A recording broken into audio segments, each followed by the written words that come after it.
যে সমস্ত laptop, phone, নির্বাচনী কৌশল, এসআইআর এর কাজ সংক্রান্ত যে নথি রয়েছে তা বাজেয়াপ্ত করেছে এনফোর্সমেন্ট ডিরেক্টরেট। আমরা নথিভুক্ত রাজনৈতিক দল, আমরা তো আয়কর দিই, নতুন করে সব কাগজ তৈরি করতে গেলে তো নির্বাচনটাই পেরিয়ে যাবে। কি বলেছেন মুখ্যমন্ত্রী দেখুন।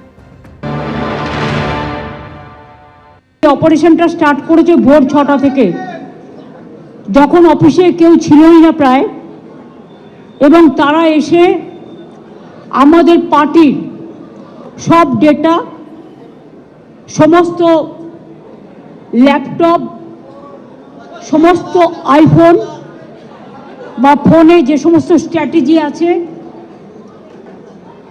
ইলেকশনের, ইনক্লুডিং এসআইআর, আমাদের কাজ চলছে মানুষকে সাহায্য করবার জন্য, সেগুলো সব ওরা ফরেন্সিক টিম নিয়ে এসে সকাল থেকে ট্রান্সফার করেছে।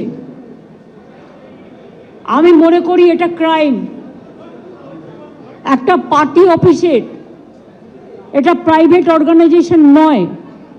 আপনারা সবাই জানেন আইপ্যাক আমাদের অল ইন্ডিয়া তৃণমূল কংগ্রেসের, এটা আমাদের অথরাইজড টিম, এবং সেই অথরাইজড টিমের কাছ থেকে সব কাগজ ছিনিয়ে নেওয়া, সব লুট করা, এবং কাগজ টেবিলগুলো পুরো ফাঁকা পড়ে রয়েছে। তার মানে সব কাগজপত্র এবার বলুন আবার নতুন করে তৈরি করতে গেলে ইলেকশন তো পেরিয়ে যাবে।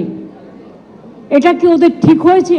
আমরা ইনকাম ট্যাক্স দিই, আমাদের ইলেক্টেড মেম্বার্স আছে,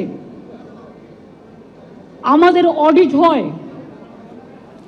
যদি কোনো প্রয়োজন থাকতো ইডির, তারা ইনকাম ট্যাক্স থেকে কাগজ নিতেই পারতো। ইডির বিরুদ্ধে যখন অভিযোগ করছেন মমতা বন্দ্যোপাধ্যায়, পাল্টা বিবৃতি ইডির তরফে জারি করা হয়েছে, যেখানে বলা হয়েছে শান্তিপূর্ণ এবং পেশাদারী কায়দায় তল্লাশি চালানো হচ্ছিল। এই তল্লাশি চলাকালীন হঠাৎই প্রচুর পুলিশ নিয়ে হাজির হন মুখ্যমন্ত্রী। প্রচুর গুরুত্বপূর্ণ নথি এবং ইলেকট্রনিক ডিভাইস কেড়ে নিয়ে যান তিনি। আইপ্যাকের কর্ণধারের বাড়ি থেকে সল্টলেকে আইপ্যাকের অফিসে ঢোকেন মমতা বন্দ্যোপাধ্যায়। মুখ্যমন্ত্রী, তার সহযোগী ও পুলিশ অফিসাররা আইপ্যাকের অফিসে ঢোকেন, জোর করে গুরুত্বপূর্ণ নথি এবং ইলেকট্রনিক ডিভাইস কেড়ে নেন। তথ্য প্রমাণের ভিত্তিতেই অভিযান চলছিল, কোনো রাজনৈতিক দলকে টার্গেট করে নয়। কোনো পার্টি অফিসে তল্লাশি চালানো হয়নি। পশ্চিমবঙ্গের 6টি এবং দিল্লির 4 জায়গায় তল্লাশি চলেছে বলে বিবৃতিতে দাবি করেছে এনফোর্সমেন্ট ডিরেক্টরেট। এই কয়লা পাচার মামলা এবং হাওয়ালা যোগের তদন্তেই তল্লাশি অভিযান চলছিল।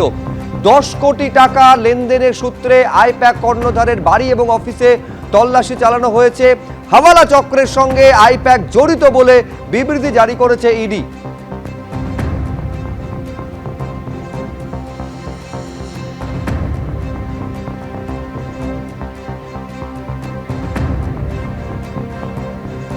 ইতিমধ্যে মুখ্যমন্ত্রী ঘোষণা করেছেন যে বিকেল 4টের পর ব্লকে ব্লকে বিভিন্ন জায়গায় তৃণমূল কংগ্রেস প্রতিবাদে নামবে। সেই ছবি দেখা যাচ্ছে, 2 জায়গার ছবি, মানিকতলা এবং বউবাজারে বিক্ষোভ প্রদর্শন করা হচ্ছে। 2 প্রতিনিধি রয়েছেন, কৃষ্ণেন্দু অধিকারী এবং সৌমিত্র রায়। শুরুতে চলে যাব কৃষ্ণেন্দুর কাছে।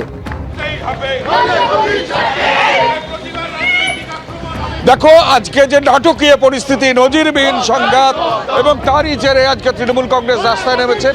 মানিকতলা এবং দীনেন্দ্র স্ট্রিটের সংযোগস্থল থেকে এই মিছিল তৃণমূল কংগ্রেসের তরফ থেকে হচ্ছে। কুণাল ঘোষ আছেন, অয়ন চক্রবর্তী কাউন্সিলর আছেন, এবং প্রচুর তৃণমূলের কর্মী সমর্থক আছেন। যে পোস্টার কুণাল ঘোষের হাতে আছে সেটা দেখতে পাচ্ছি আমরা, ইডি সিবিআই এর কালো হাত ভেঙে দাও, গুড়িয়ে দাও। আপনি বলছেন ইডি সিবিআই এর কালো হাত ভেঙে দাও, গুড়িয়ে দাও, কিন্তু ইডির তরফ থেকে দাবি করা হচ্ছে যে এই মামলায় কোনো স্টে নেই।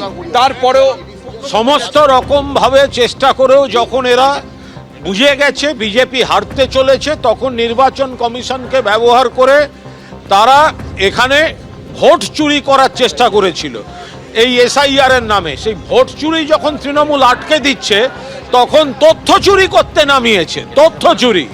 ফলে আমরা সেই জায়গায় ভোটের মুখে আমাদের সহায়ক, প্রচারের সহায়ক সংস্থা, তাদের কাছে আমাদের প্রচারের নানা ইনপুট, প্রচারের নানা পরিকল্পনা, প্রচারের নানা ইডি রেডের প্রতিবাদে রাজ্য জুড়ে মুখ্যমন্ত্রীর নির্দেশে পথে নেমেছে তৃণমূল কংগ্রেস। আমি এই মুহূর্তে সল্টলেকের ছবিটা জানবো, ঐশী মুখোপাধ্যায় আমাদের প্রতিনিধি রয়েছেন সরাসরি।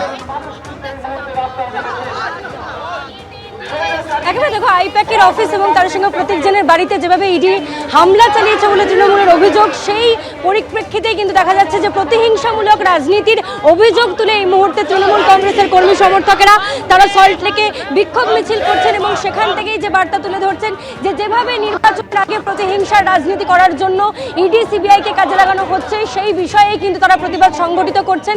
এবং তারই সঙ্গে আইপ্যাকের অফিসে আজকে যেভাবে ইডির রেড ছিল এবং সেখানে মুখ্যমন্ত্রী খোদ পৌঁছে গিয়েছিলেন, সেখান থেকেই সুর বেঁধে দিয়েছিলেন আন্দোলনের। একেবারে, এবং এই ছবি রাজ্য জুড়ে বিভিন্ন জায়গায় দেখা যাচ্ছে। এবিপি আনন্দ এগিয়ে থাকে, এগিয়ে রাখে।